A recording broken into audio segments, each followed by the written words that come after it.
आयज सरकारान एक नोटीस काडल्या. ती नोटीस अशी जावन आसा, आतां जे कोण प्रायवेट सॅक्टरान काम करपी आसा तांकां जर गव्हर्मेंट सर्विसीक अप्लाय करपाक जाय जाल्यार तांकां सगळ्यान पयलीं एम्प्लॉयमेंट एक्सचेंजान आपलें नांव नोंद करचें पडटलें आनी आपल्या कामाचो अनुभवाचो दाखलो, ताका एक्सपिरियन्स सर्टिफिकेट म्हणटा, ती जॉयन करून तांचो पूर्ण बायोडेटा तांकां एम्प्लॉयमेंट एक्सचेंजान दिवचो पडटलो.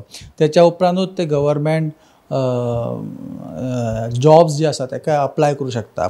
त्याच भायर त्या नोटिसीन सरकारान बाकीचे ज्यो प्रायवेट सॅक्टर्स कंपनी आहा तांकांय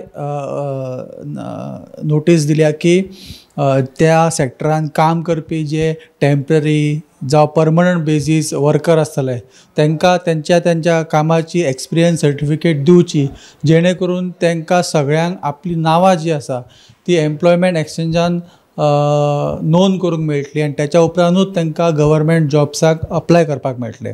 ही नोटीस जी आसा ती आयजूच सरकारान काडलेली आसा. अश्योच अपडेट आमी तुमच्या मुखार घेवन येता. पळयत रावात गोमंतक TV.